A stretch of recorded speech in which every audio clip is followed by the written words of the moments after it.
C'est très facile. C'est trop facile même. Peut-être parce que j'ai utilisé certains thèmes qui semblent un peu difficiles. Mais il n'y a rien de compliqué sur ça. Est-ce que créer, par exemple, je sais pas, les contenus, c'est dur? Imagine juste. Imagine, utilise juste ton imagination, c'est trop simple.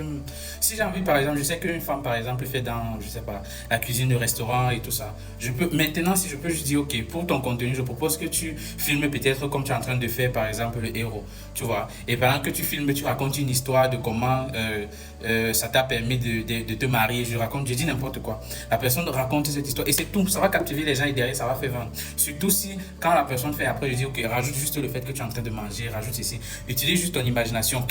Pourquoi est-ce que toi tu t'arrêtes par exemple sur des vidéos? Tu dois te poser la question à toi en tant que personne, tu vois. Pourquoi est-ce que moi je m'arrête parfois sur Facebook ou TikTok, je regarde par exemple une vidéo? Est-ce que c'est par rapport à l'information? Est-ce que c'est par rapport à la manière? Je sais pas. C'est à base de ça que toi tu crées le contenu. Maintenant, si tu veux parler du côté où je parle de l'analyse et tout ça, c'est hyper facile. Un cas très pratique, tu n'as même pas besoin de réfléchir trop quand tu parles. Il y a des outils, notamment Google, non, Meta Business Suite qui te donne déjà tous les données. Quand tu arrives, tu vas seulement cliquer sur voir les statistiques d'une publication. Tu vas voir le nombre de vues, le nombre de personnes touchées, le nombre, je sais pas, d'abonnés que tu as gagné, les interactions, les clics sur les liens. Tu n'as pas vraiment besoin d'imaginer cela. C'est déjà tout écrit. Maintenant, c'est juste à toi de comprendre, ok, si les gens ont cliqué sur la vidéo, si ils ont lu peut-être les 30 premières secondes, tu regardes comme ta vidéo, qu'est-ce que j'ai dit?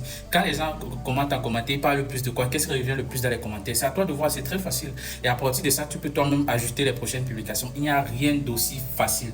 La session de juin a déjà commencé et on va boucler les places pour ceux qui veulent se faire former en community management à partir du 10. À partir du 10 et la promo s'arrête exactement aussi le 10. Pour ceux qui vont venir après, vous serez programmé forcément pour, je pense, à partir du 25 par là, je ne sais plus trop, mais ça va se voir. Donc, bouquez vos places. Et une dernière fois, tu ne peux pas chômer si tu t'es formé en community management. Si tu chômes, c'est parce que tu as refusé l'argent. Voilà. Si tu as supposé que okay, l'argent qu'on te paye est petit. Voilà, c'est tout. Sinon, tu ne peux pas rester comme ça en tant que community manager formé. Chaque jour, les entreprises se créent. Chaque jour, il y a des personnes qui viennent en ligne pour s'établir. Chaque jour, même des anciennes entreprises essayent maintenant de refaire leur branding et d'être plus présents sur Internet. Donc, ils sont toujours à la recherche. Donc, tu ne peux pas chômer. Et pour ceux qui demandent de l'aperçu de la formation, on ne parle pas uniquement du community management. On parle de la PNL, du neuromarketing, des neurosciences et on parle également de l'intelligence artificielle, l'utilisation de l'intelligence artificielle dans le community management. C'est ça qui permet qu'un community manager est productif peut-être fois 300 ou fois 1000 même. Bon, ça dépend de comment vous utilisez. Et on ne parle pas juste de partir là-bas, créer, bref, de manière très stratégique, on parle également de ça. C'était tout. Donc, bouquez vos places et on se dit à la prochaine pour une prochaine vidéo. Demain, je viens avec un bon plan pour vous en tout cas.